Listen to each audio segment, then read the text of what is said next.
뉴스를 보면은 눈살을 찌푸리게 하는 사건들이 가끔 방영할 때가 있습니다. 유명한 사람이 학력을 속이고 뇌물을 받고 불륜을 저지르고 논문을 표절해서 한순간에 나락으로 떨어집니다. 언젠가 탄로날 잘못된 선택을 하는 가장 큰 이유가 무엇일까요? 바로 탐욕입니다.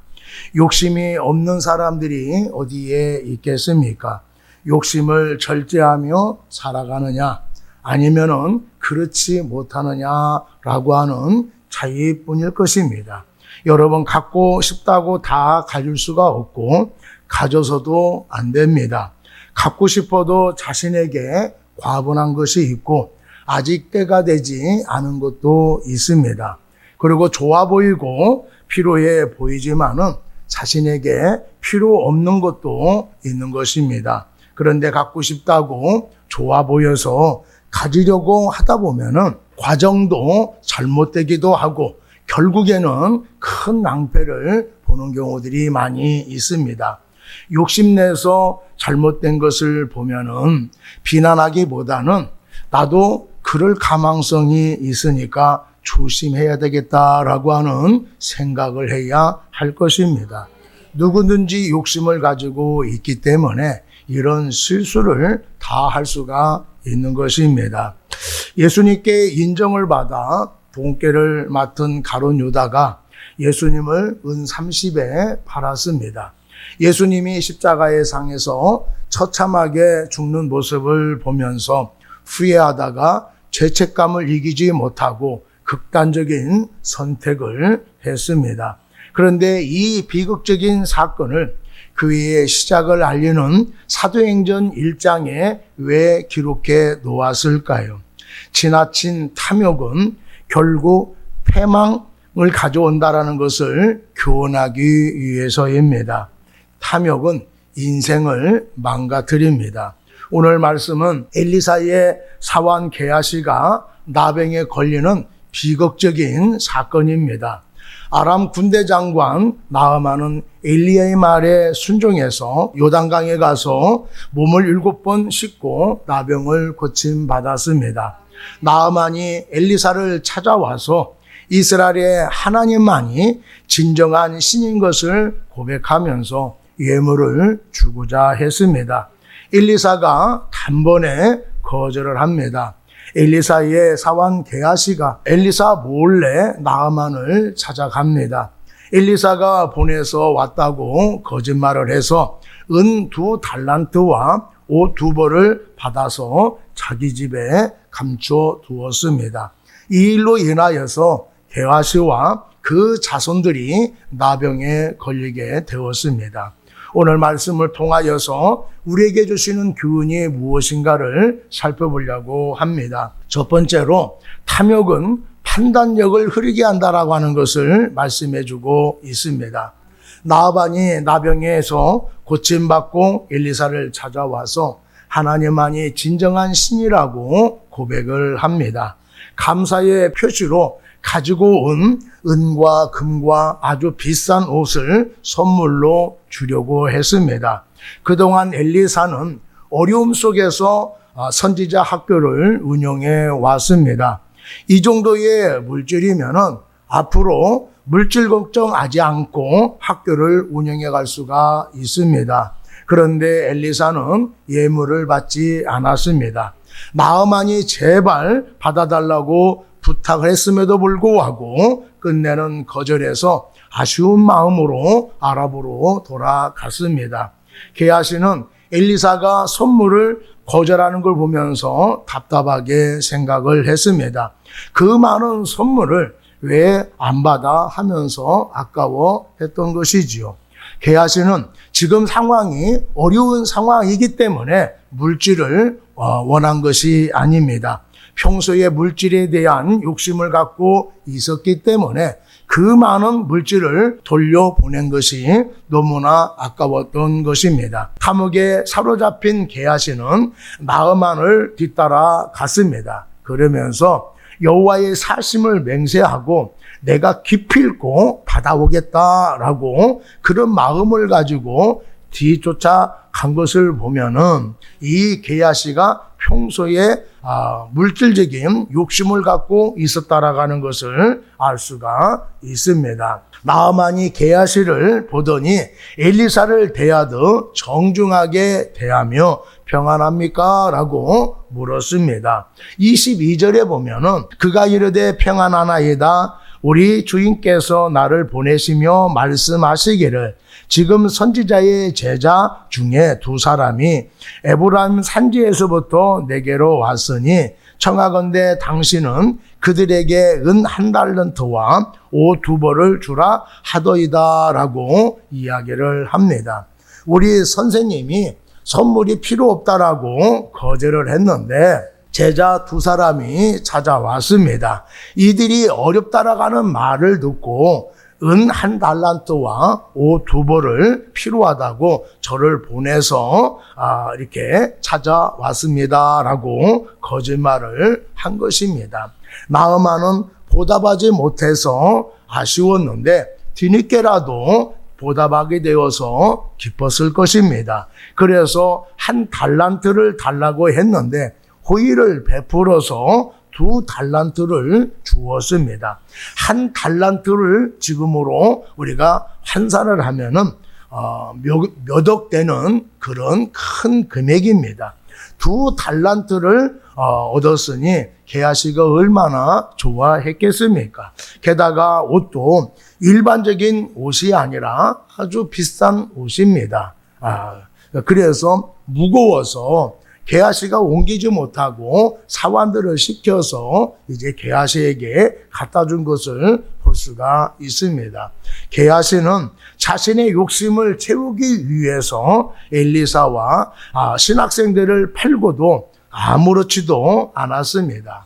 나아만이 흔쾌히 내어주는 것을 보면서 이럴 줄 알았으면 더 달라고 할 걸 아마 속으로 후회했을 것입니다. 우리들도 힘들어서 얼마 정도 필요한데 도와달라고 부탁을 했을 때에 거절할 줄 알았는데 망설이지 아니하고 도와주면은 감사한 마음을 갖기보다는 조금 더 달라고 할 걸 이렇게 아쉬운 마음을 가질 때가 있습니다. 탐욕이라고 하는 것은 이처럼 판단력을 흐리게 만드는 것을 알 수가 있습니다. 식료품을 사려고 마트에 갔습니다. 알뜰할 사람들은 장 보기 전에 사야 할 물품들을 적어 갑니다. 그렇게 해야 필요치 않는 물건을 사지 아니하고 필요한 것만 사오게 됩니다. 그런 마음으로 갔는데 1+1 유익을 뿌리치지 못하고 이렇게 살 때가 있고 당장 필요하지 않는데 하나 더 준다고 하니까 사는 경우들도 있고 싼 것을 사려고 했는데 세일한다고 해서 비싼 것을 사가지고 올 때도 있습니다. 차가 오래되어서 새로 구입할 때가 되었습니다. 그런데 당장 사려고 한 것이 아니라 한번 가격대를 알아보고 또 어느 차가 좋은지 알아보기 위해서 영업소를 찾았습니다. 구경하다가 영업사원이 세일 기간이라고 하는 말에 덜커덩 계약하고 오는 사람도 있습니다. 우리가 탐욕에 사로잡히게 되어지면은 이렇게 판단력이 흐려집니다. 가끔 보면은 똑똑하고 딱 부러지는 사람이라 절대로 속지 않을 것이라고 이런 생각을 하게 된 사람도 있습니다. 그런데 그런 사람이 사기를 당했다고 하는 것입니다. 아니 그 사람이 사기당할 사람이 아닌데 고개를 갸우뚱할 때가 있지요. 그런데 왜 사기를 당했을까요? 욕심을 부려서 그런 것입니다. 탐욕의 노예가 되어지면은 누구든지 그렇게 될 수가 있습니다. 절제되지 않는 탐욕은 판단력을 흐리게 해서 우리를 망가뜨리게 되어지는 것입니다. 누구도 탐욕으로부터 자유로울 수는 없습니다. 경계해야 하고 자꾸 떨쳐버려야 할 것입니다. 탐욕은 삶의 지혜를 빼앗아가고 판단력을 흐리게 만들며 우리의 인생을 무너뜨린다라고 하는 것을 꼭 기억하는 여러분 되기를 바랍니다.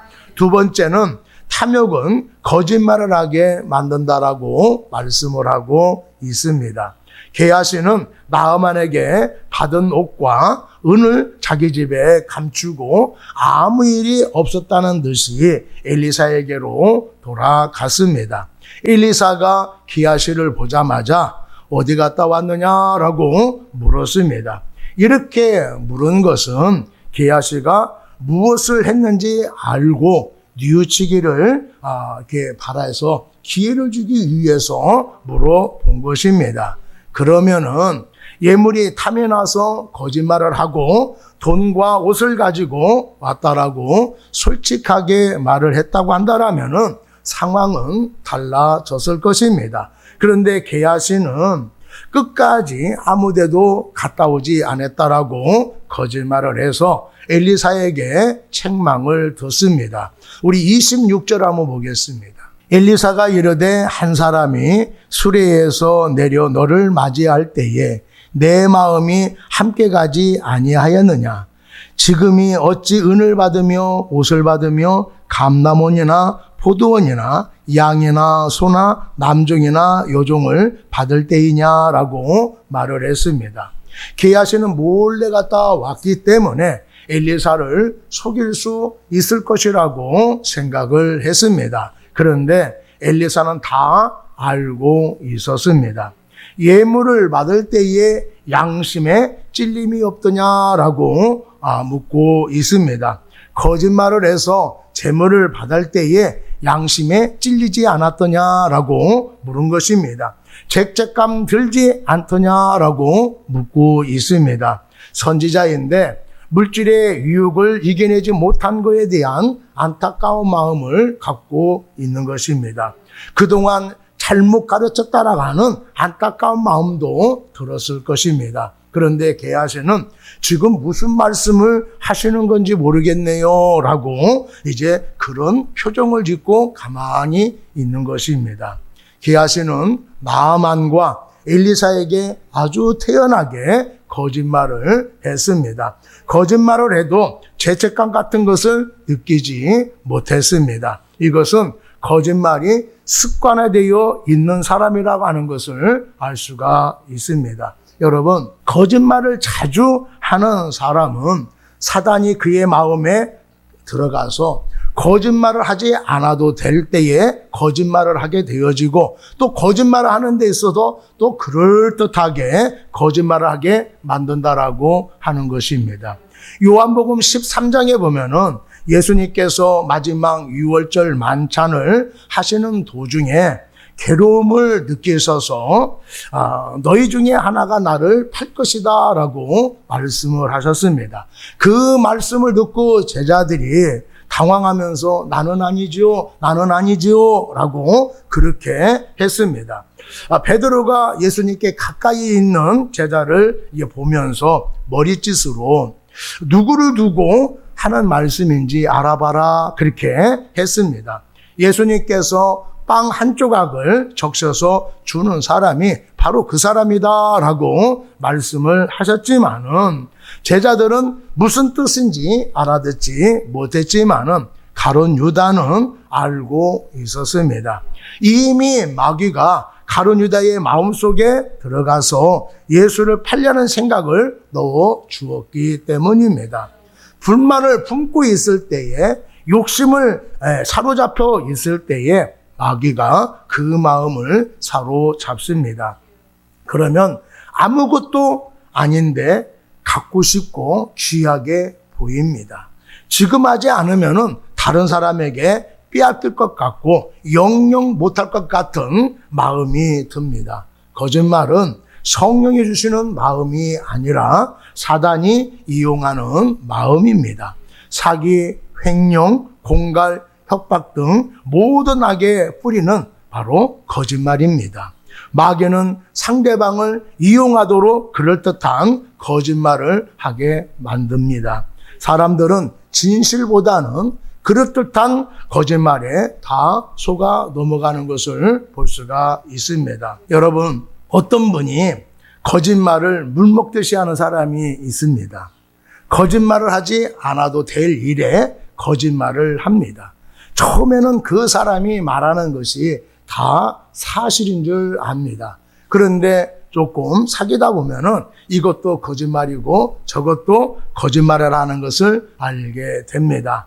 하도 거짓말을 하니까 주변 사람들이 저 사람은 심쓰는 것 빼고 다 거짓말이야 라고 할 정도입니다. 이 사람이 처음부터 거짓말을 했겠습니까? 하지 않았을 거예요. 그런데 이렇게 왜 거짓말을 하게 되었을까요?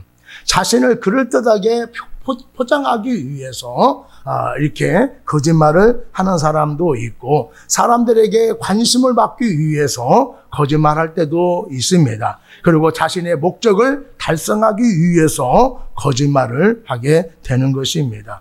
여러분, 거짓말도 습관이에요. 좋은 일도 습관이 되어지면 익숙하지 않습니까? 거짓말도요, 하다 보면은 아주 능숙하게 거짓말을 할 수가 있습니다.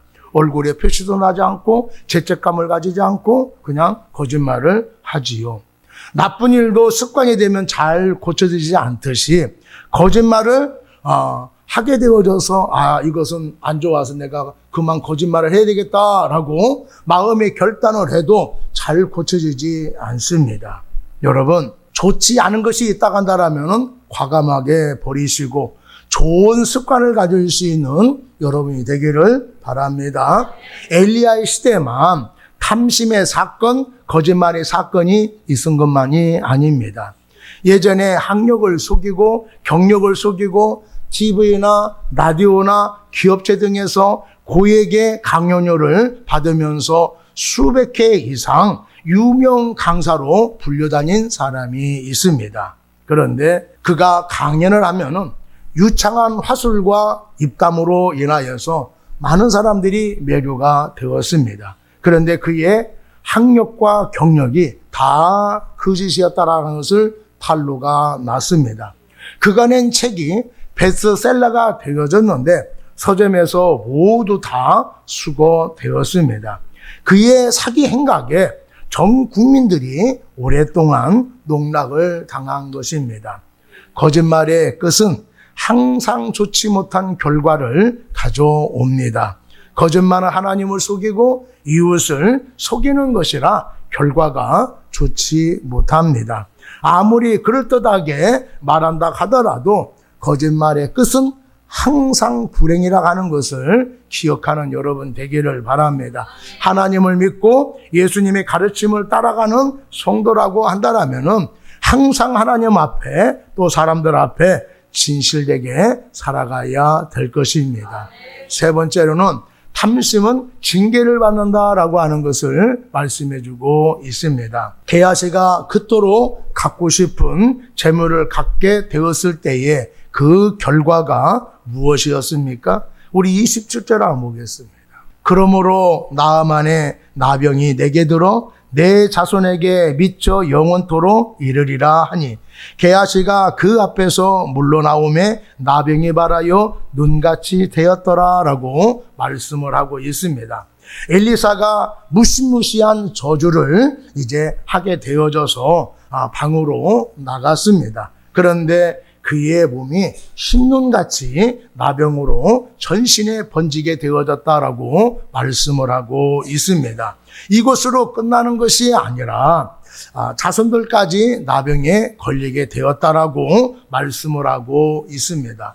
게하시가 탐욕에 눈이 어두워서 죄를 지었고 또 거짓말해서 나병에 걸리게 된 것은 좀 지나치다라고 하는 생각이 들 수가 있습니다.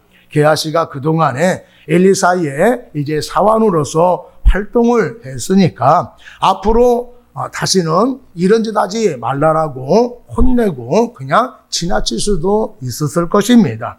그런데 나병에 걸리게 해서 고통받게 하고 또 사람들과 격리되어서 살게 만들었습니다. 그것뿐만 아니라 자손들까지도 무슨 죄가 있습니까? 그런데 그들까지도 나병에 걸리게 한 이유가 무엇일까요?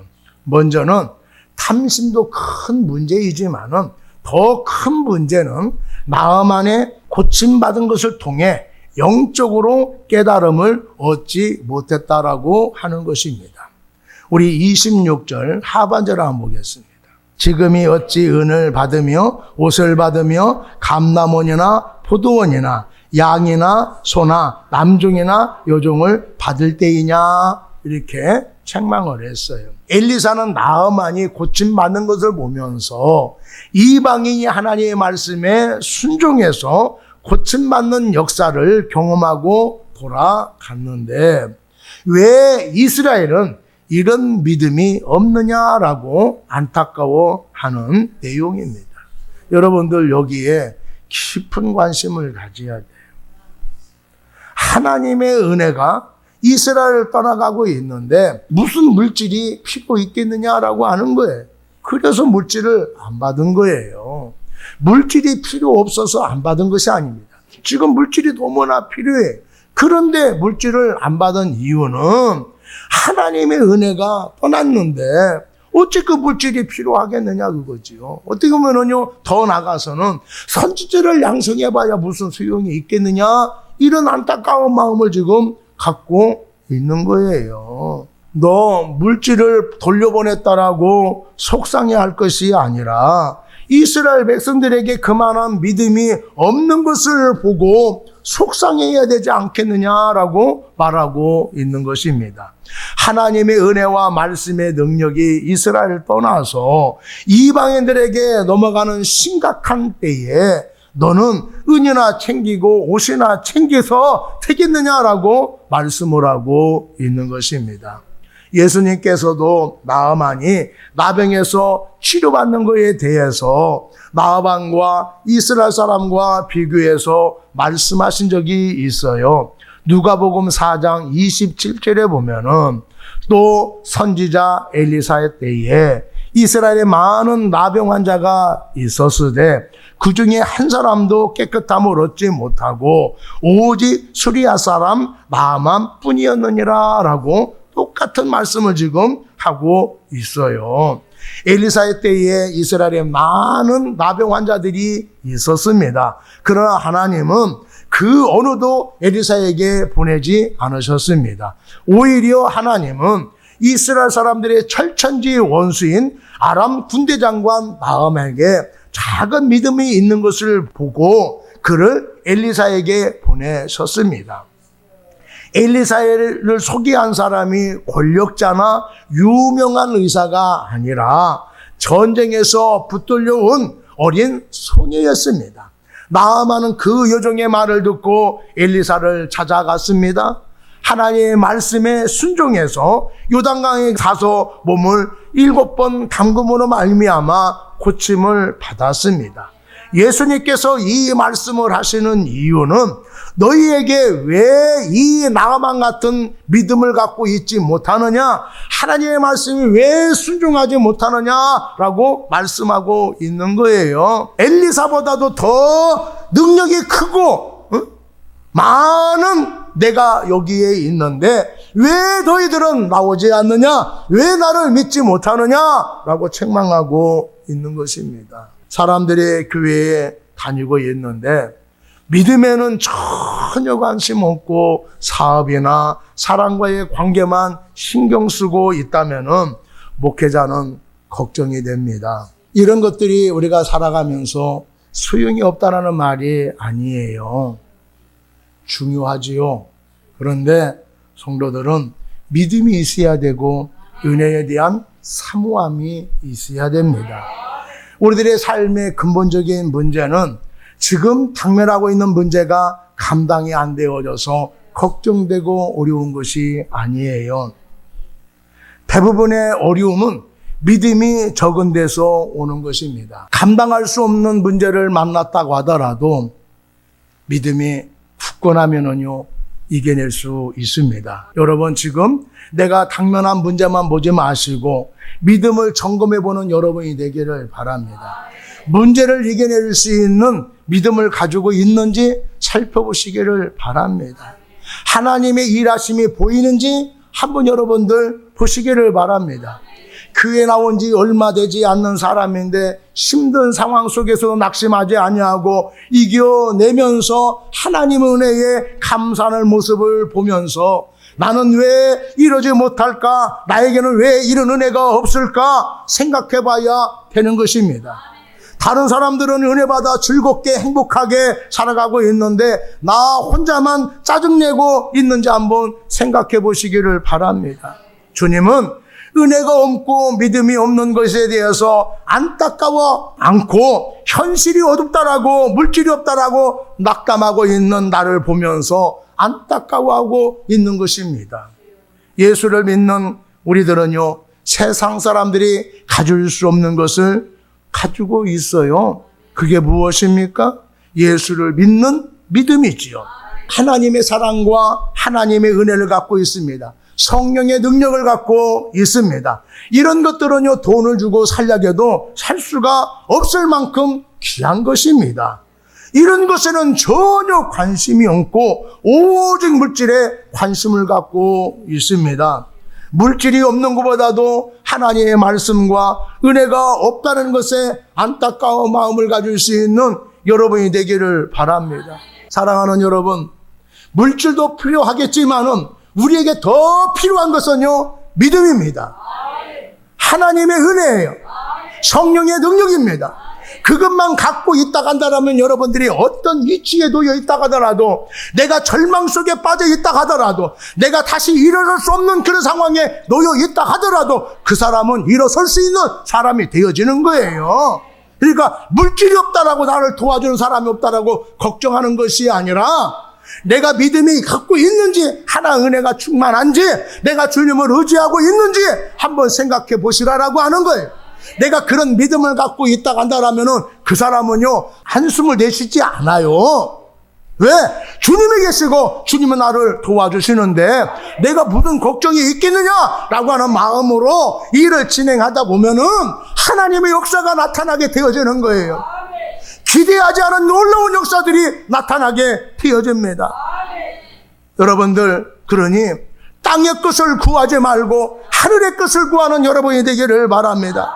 통장에 잔고가 없으면 우리는요, 얼마나 걱정이 태산인지 몰라요. 그런데 성령의 충만함이 고갈되어졌는데 아무렇지 않고요, 큰 문제가 아니라고 생각하고 있어요. 예수 믿는 사람들은요, 물질보다도 더 큰 것이 뭐냐면은 하나님의 능력이에요. 그리고 일하심을 볼 수 있는 눈을 가져야 되는 거예요. 하나님이 이런 사건을 주시는 거면은 하나님이 축복 주시기 위해서 이런 사건을 주시는구나 라고 하는 걸 딱 깨달아야만이 어떤 문제 속에서도요, 흔들리지 않는 거예요. 근데 하나님의 축복 주시기 위해서 어떤 사건 하나 딱 줬는데 그것이 힘들다고 콧바트리고 낙담하고 있으면은요, 하나님의 준비된 그 복이 오지 않는 거예요. 그러니까 그런 눈을 가지고 있어야 된다라고 하는 것이죠. 하나님의 일하심과 하나님의 은혜와 하나님의 능력을 귀하게 여기는 여러분 되기를 바랍니다. 예수님께서의 마태복음 12장 31절에 내가 너희에게로는 사람에 대한 모든 죄와 모독은 사하심을 얻되 성령을 모독하는 것은 사하심을 얻지 못하겠노라 라고 말씀을 하셨어요. 성령을 모독했다라고 하는 것은 하나님의 일하심을 부정한다, 이런 뜻입니다.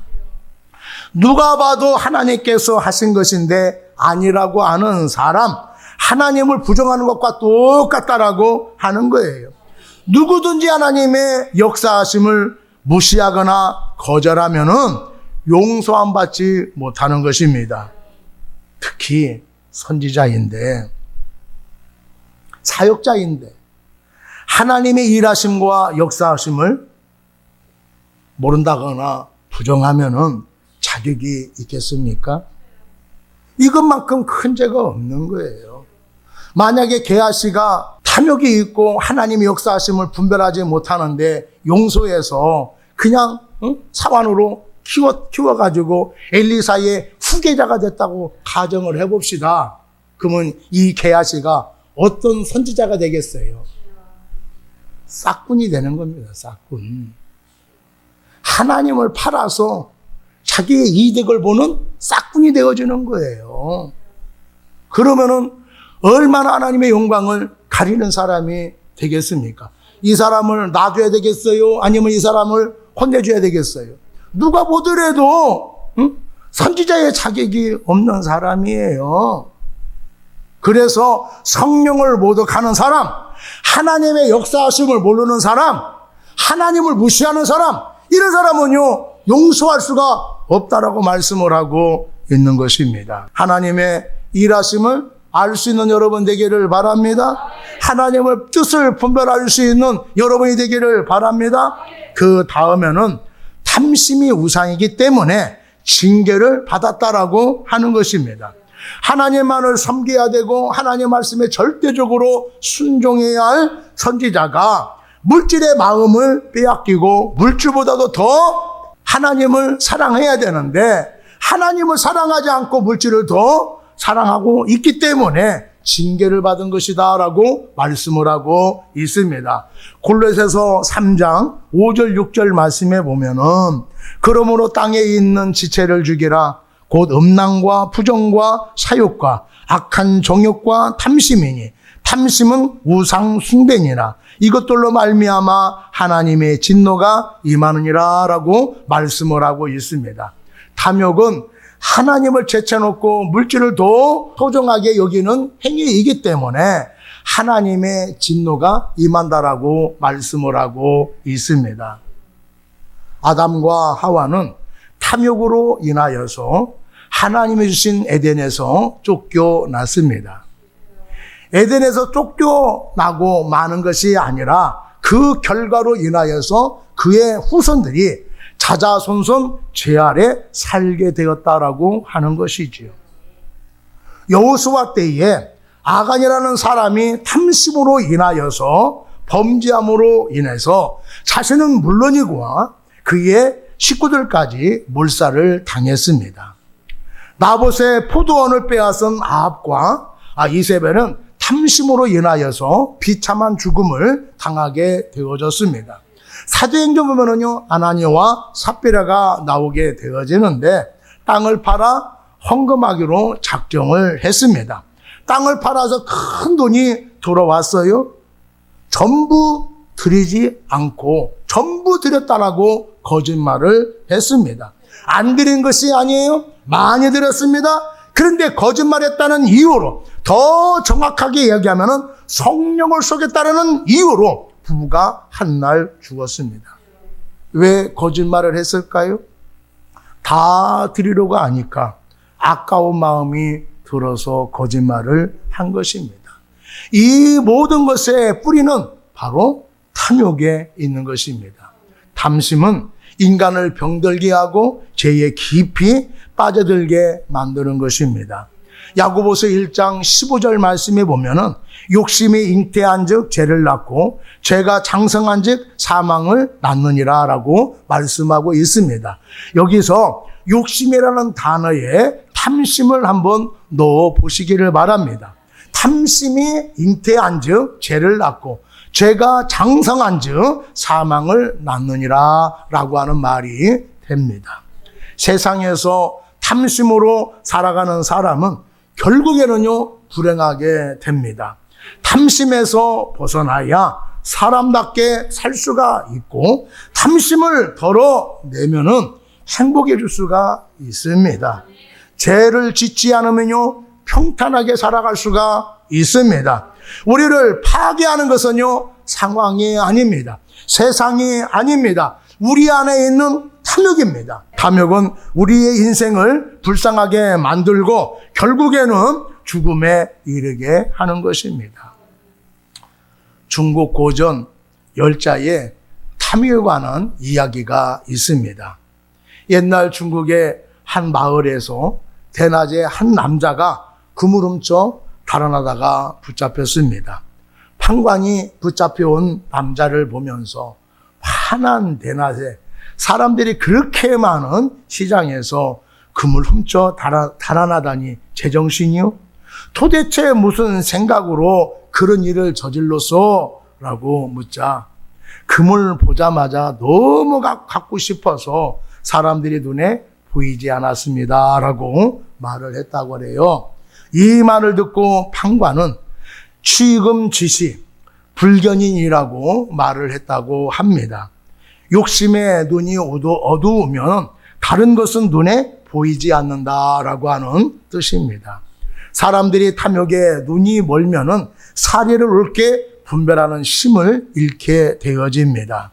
여러분, 우리가 겪고 있는 모든 갈등과 고통의 배후에는 탐욕이 있습니다. 많은 사람들이 더 많은 돈을 갖기를 원합니다. 더 높은 자리에 올라가기를 원합니다. 그런데 탐욕에 사로잡히게 되어지면은 판단력이 흐려집니다. 그래서 하면 안 된 일을 과감하게 하게 되어지는 거예요. 그래서 주위 사람이 이렇게 하면 안 됩니다라고 말려도 막 우겨서 하게 되어져서 결국이 어떻습니까? 비참하게 되어지잖아요. 탐욕에 사로잡히면은 자신의 잘못을 인정하지 아니하고 합리화를 시키기나 또 거짓말을 하게 됩니다. 거짓말을 안 하고 우리가 살 수는 없겠지만은 지적받았을 때에 여러분 합리화하거나 거짓말하지 말고 여러분 솔직하게 말할 수 있는 용기를 갖는 여러분이 되기를 바랍니다. 지나친 욕심은 모든 것을 잃게 만드는 것입니다. 욕심은 사람을 교만하게 만들어서 하나님 앞에서나 또 우리가 사람들 앞에서나 또 범죄를 하게 만드는 것입니다. 소중한 인생을 허무하게 만듭니다. 여러분들 과도한 욕심을 멀리하고 주어진 것에 감사하며 살아갈 수 있기를 바랍니다. 남의 것을 탐하지 말고 내 것을 탐하십시오. 남의 것을 탐하지 마시고 내가 갖고 있는 것을 소중히 여기는 여러분이 되기를 바랍니다. 부족해도 내 것에 만족하는 여러분 되기를 바랍니다. 그러면 지금보다도 더 좋은 것, 더 많은 것을 하나님께서 베풀어 주실 것입니다.